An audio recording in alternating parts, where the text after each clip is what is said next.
Rajesh Sahni mix by Sonu Sawariya. गावन के दम पकड़ेलू रंगदारी पहेलू न भर हमर सबका पभारी कौन रे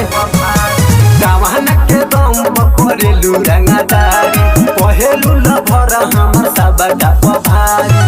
नहीं डरेला राइफल काटे से नहीं डरेला तलवार से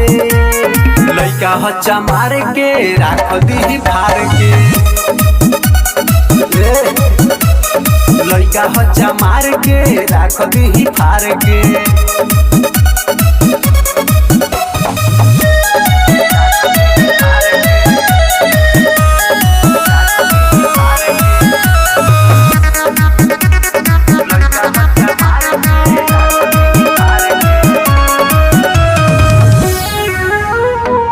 छोड़ी दुपाटा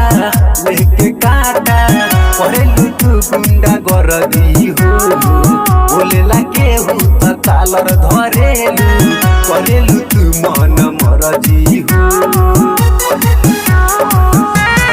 जानत ओकर के जिला जवारबा ओकर से बेसी कौन रंगदारबा नहीं डरेला थाना पुलिस से घुमेला तो थारो से लइका हच्चा मार के राख दी फार के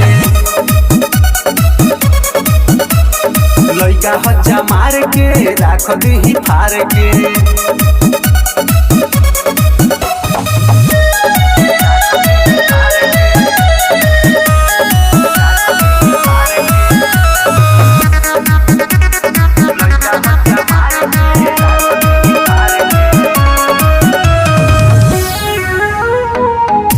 जमा के देखो दहिया गीला गीला कदी दहिया तोरे नसले ई जवनिया के कदी ढीला यार के करे व्यापार हो राजन सोनू जाने सरकार हो संदीप कुंदन करे सलामी बुझना तनी विचार के लइका हच्चा मार के राख दी फार के